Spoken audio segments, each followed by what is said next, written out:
আসসালামু আলাইকুম। গুচ্ছ এবং এগ্রি ক্র্যাক কোর্সে আপনাদের সবাইকে স্বাগত জানাচ্ছি।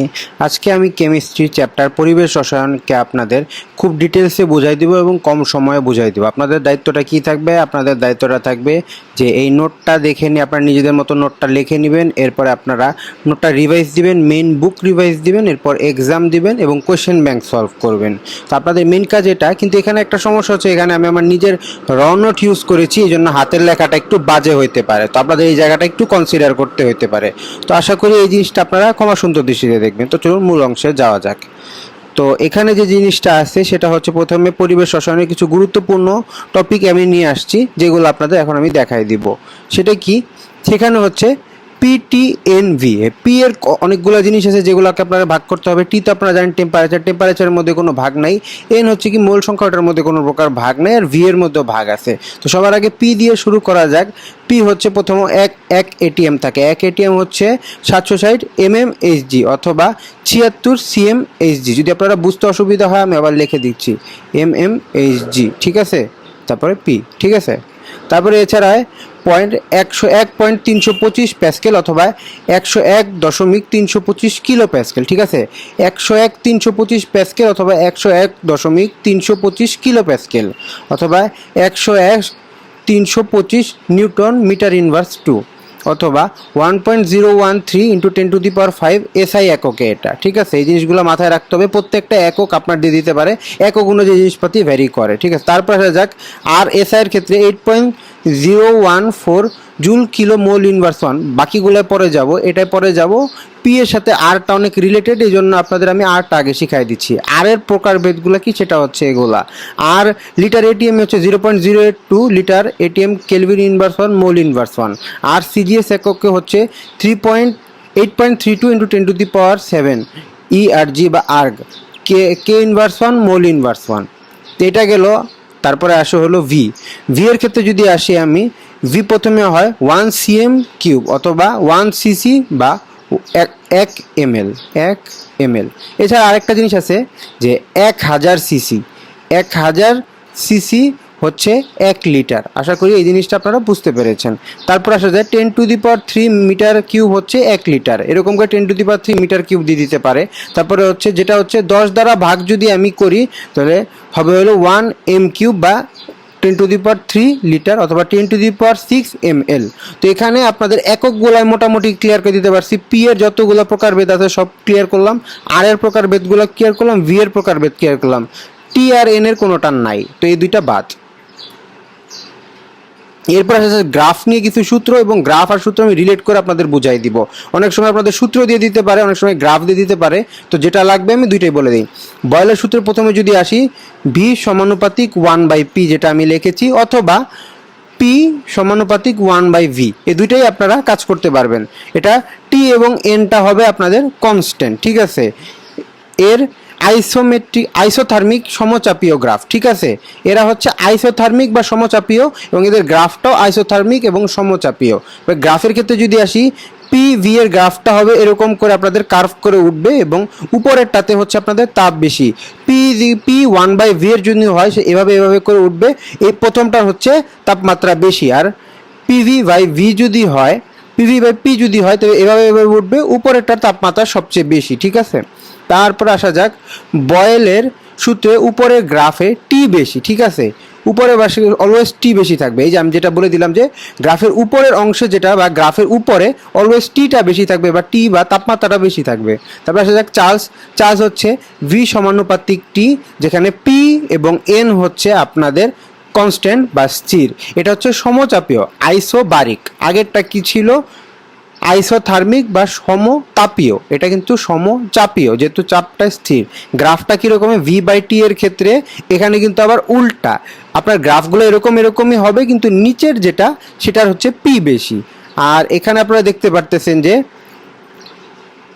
আরেকটা গ্রাফ আছে, এখানে আয়তনটা কখনো শূন্য হয় না। এই জিনিসটা আপনাদের মাথায় রেখে আগাইতে হবে। এই জন্য গ্রাফ যখন বলবে মনে রাখবেন যে এটাই সঠিক গ্রাফ, ঠিক আছে। চার্লসের ক্ষেত্রে নিচের গ্রাফে পি বেশি। তো ব্যাপারটা আপনাদের আমি ক্লিয়ার করতে পারছি। হাতের লেখার জন্য আবারও আমি ক্ষমা প্রার্থী। এখন গে লুকাসের গ্রাফে আসা যাক। সেটা হচ্ছে পি সমানুপাতিক টি, এখানে ভি এবং এন স্থির। এটা হচ্ছে সম আয়তনীয় গ্রাফ বা আইসোক্রনিক। ঠিক আছে, এই প্রত্যেকটা এমসিকিউ আসে এবং কি সমানুপাতি কি স্থির এই জিনিসগুলো আপনাদের লাগে। ঠিক আছে, গ্রাফটা কীরকম হবে, গ্রাফ পি বাই টি এর গ্রাফটাই বেশি লাগে, ওরকম দাগ দিয়ে দাগ দিয়ে দাগ দিয়ে, এবং নিচেরটা অলওয়েজ ভি বেশি। একবার খালি টি এর ক্ষেত্রে যখন টি থাকবে তখন হলো টি উপরে থাকবে এবং সর্বোচ্চ টি উপরেই হবে, এবং বাকি পি এবং ভি এর ক্ষেত্রে নিচেরগুলা থেকে আপনারা ধরে নেবেন যে সেখানে বেশি। গে লুকাসের নিচের গ্রাফে ভি বেশি, যেখানে আমি লিখে দিয়েছি, যদি আমার হাতের লেখা আসলে বোঝা যাবে কিনা আমি জানি না। অ্যাভোগাড্রোর গ্রাফ যদি বলি, ভি সমানুপাতিক এন, এখানে পি এবং টিটা হচ্ছে স্থির। এখানে আইসোথার্মিক প্লাস আইসোবারিক জিনিসটা আপনাদের মনে রাখতে হবে। এখানে আইসোথার্মিক আর হচ্ছে আইসোবারিক, যেটা দুইটা হচ্ছে আপনাদের যোগ করে বেশি হয়। এখানে আপনারা দেখেন ভি বাই এন এর যেই এখানে হলো টিপি টিপি টিপি।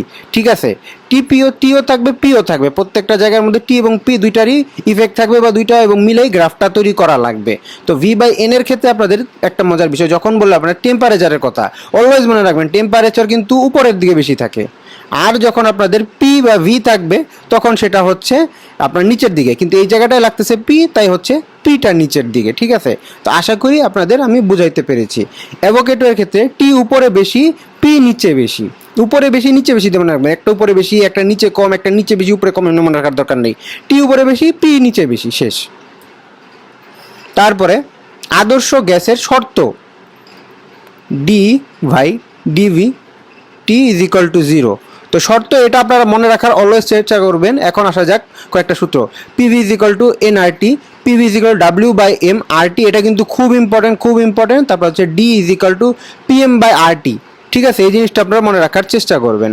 বাস্তব গ্যাস, বাস্তব গ্যাসের যে সূত্রটা আপনারা ওটা মনে রাখার চেষ্টা করবেন, সেটা কি, পি প্লাস এন স্কোয়ার এ, তারপর আপনার ভি স্কোয়ার। ঠিক আছে, এখানে আপনার এর কিছু বিষয় আছে, সেটা কি, এর ক্ষেত্রে আপনারা এককটা দেখতে পারতেছেন, ATM litre square mole inverse 2। ATM litre square mole inverse 2 হচ্ছে এটার একক। ঠিক আছে, এখানে লিখে দিয়েছি, আপনারা নিজেদের মতো কোন নোটটা তৈরি করে নেবেন। আর এই জিনিসটা কি, এই জিনিসটা কি, একক তো বললাম, এটা হচ্ছে আন্তঃআণবিক আকর্ষণ, আন্তঃআণবিক আকর্ষণ। ঠিক আছে, ভ্যান ডার ওয়ালস সমীকরণ। ঠিক আছে, উচ্চ তাপমাত্রা ও নিম্ন চাপে বাস্তব গ্যাস আদর্শ গ্যাসে রূপান্তরিত হয়। এখন প্রশ্ন থাকতে পারে উচ্চ তাপমাত্রা বা এবং নিম্ন চাপে কি হয়। এখানে দেখেন, বাস্তব গ্যাস আদর্শ গ্যাসের মতো আচরণ করবে বা আদর্শ গ্যাসের মতো পরিণত হবে, সেটা হচ্ছে আপনাদের এই উচ্চ তাপ এবং নিম্ন তাপমাত্রায়। এখন ধরেন আপনাদের বললো বাস্তব গ্যাস আদর্শ গ্যাসের মতো আচরণ করে, এটা তো আমি বলে দিলাম।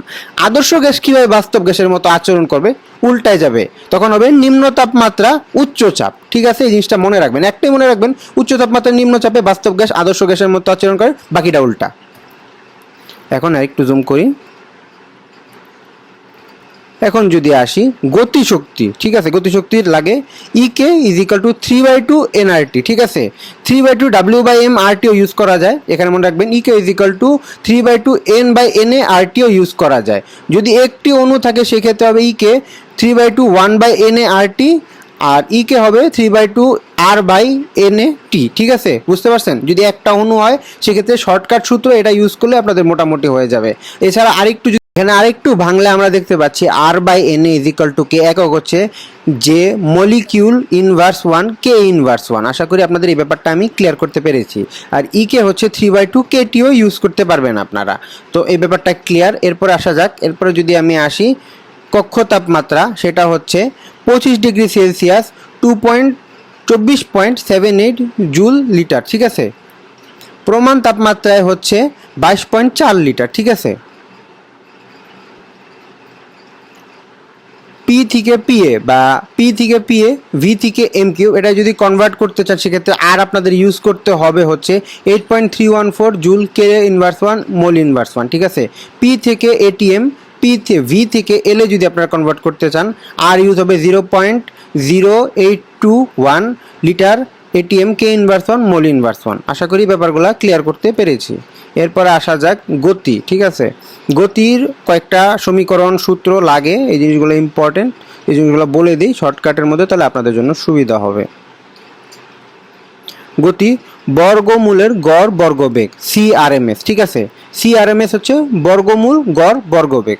এটা সূত্রটা কি, রুট ওভার দিয়ে 3RT/m অথবা রুট ওভার দিয়ে 3PV/m।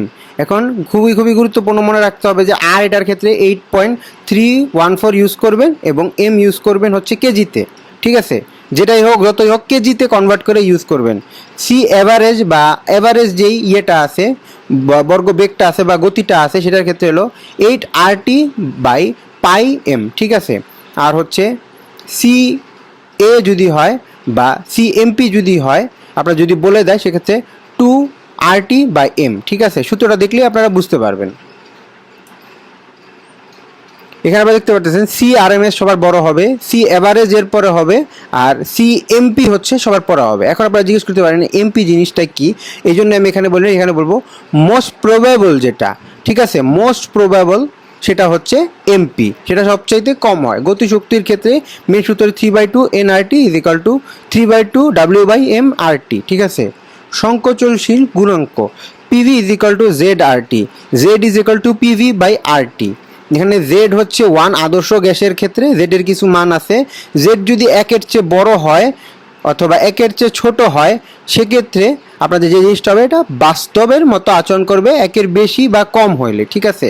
1-এর বেশি বা কম সেটা হচ্ছে, কারণ 1-এর কম হইলে কি হবে, কম পেষণযোগ্য, আর 1-এর বেশি হলে 1-এর চেয়ে কম হলে, যে জিনিসটা যদি 1-এর চেয়ে কম হয় কম পেষণযোগ্য, এবং জিনিসটা যদি 1-এর চেয়ে বড় হয় তাহলে বেশি পেষণযোগ্য।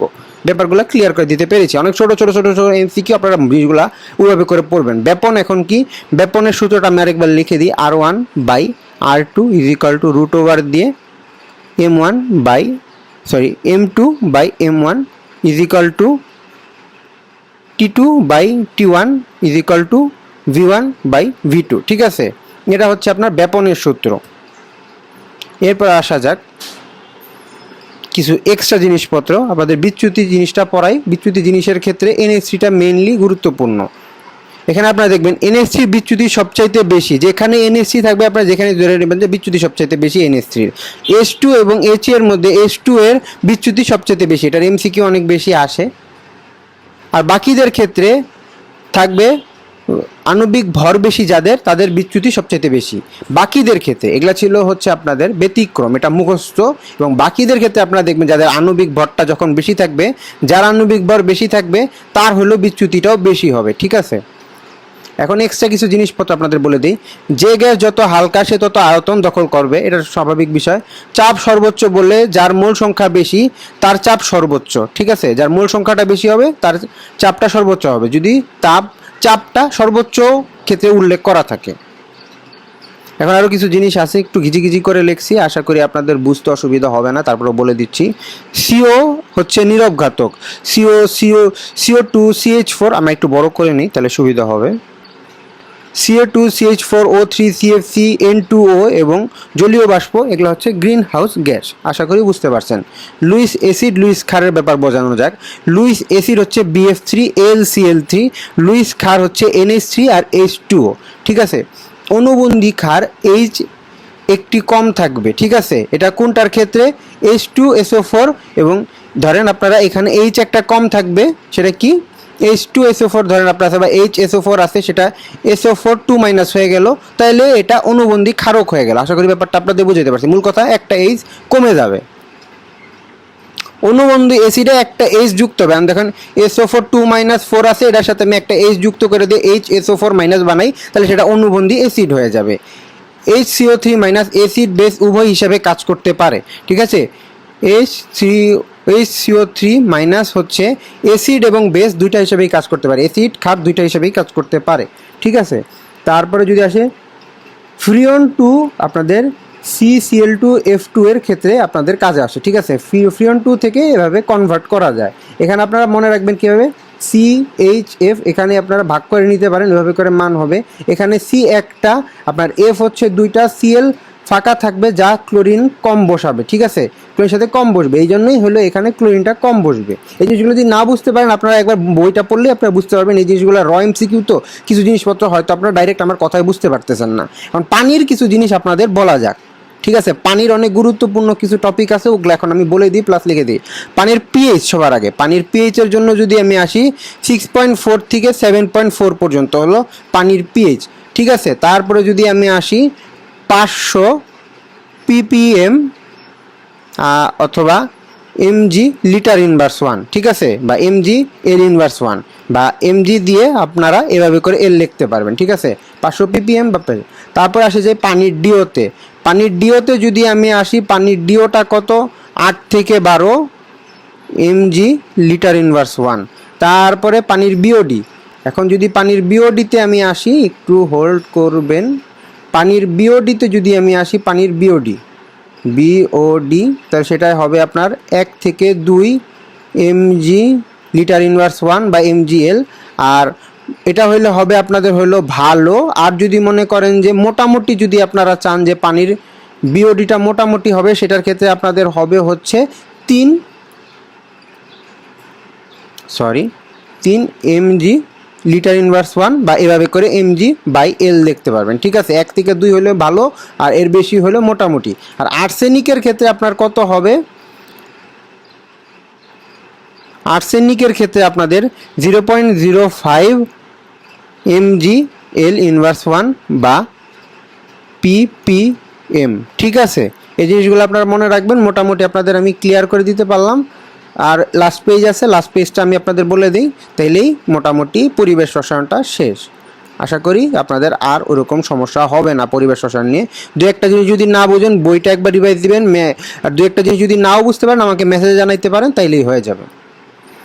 এখন যদি আমি আসি, তারপরে দেখা যায় গ্যাসকে সংকুচিত করে হঠাৎ করে সম্প্রসারণ করলে তাপমাত্রা হ্রাস পায়। ধরেন একটা গ্যাস আছে যেটাকে হঠাৎ করে সংকুচিত করা হয়েছে, সংকুচিত করে হঠাৎ করে সেটাকে বড় করে দেওয়া হলো, এতে কিন্তু তাপমাত্রাটা বেড়ে যায়, ঠিক আছে। তারপরে আছে O2 থেকে O3-তে যদি আপনি কনভার্ট করতে চান, তাহলে সেক্ষেত্রে আপনাদের বিদ্যুৎ বা ইলেকট্রিসিটি দেওয়া লাগতে পারে, ঠিক আছে। লেড বা পিবি নিয়ে কিছু কথা বলি। এটা হচ্ছে শিশুর আইকিউটা হ্রাস করে দেয়। গর্ভবতী নারীর মৃত শিশু জন্ম দেওয়ার কারণ হয় এটা। দাঁতের মাড়ি নীলাভ হয়ে যায় এটার কারণে, ঠিক আছে। বজ্রপাতের সময় NO3- লবণ বৃদ্ধি পায়, ঠিক আছে। এই জিনিসগুলো এমসিকিউতে অনেক লাগে। অ্যাসিড রেন CO বা কার্বন মনোক্সাইডের কারণে হয়ে থাকে অ্যাসিড রেন, ঠিক আছে, অ্যাসিড রেন। আমি লিখেও দিছি, আবার আমি বলতেছি, আপনাদের বুঝতে অসুবিধা হলে মেসেজে জানাবেন। H2SO4 2HNO3 থাকে অ্যাসিড রেনের মধ্যে। তারপরে এটার পিএইচ মানটা আপনাদের থাকে কত, পিএইচ মানটা থাকে হলো 5.6 থেকে 3.5, ঠিক আছে। আর মাটির NO3 লবণ বাড়ায়, ঠিক আছে, NO3 লবণটা বাড়ায় দেয়। তো এই গেল মোটামুটি পরিবেশ রসায়নের সব কিছু। আপনাদের এখন কাজ হচ্ছে আপনাদের এই নোটগুলো নিজেদের মতো নিজেরা একবার ভালো মতো সুন্দর গুছাই নেবেন। আমি আমার মতো ওই সময় গুছাই নিয়েছিলাম, এটা হচ্ছে আমার ওই সময় নোট গুছায়। আবার বুক পড়বেন, বুক পড়ে কোয়েশ্চেন ব্যাংক সলভ করবেন, কোয়েশ্চেন ব্যাংক সলভ করে এক্সাম দিবেন, ঠিক আছে। এভাবে করে আপনারা চালাই যাবেন, তাইলেই হবে। তো ধন্যবাদ ভিডিওটা দেখার জন্য।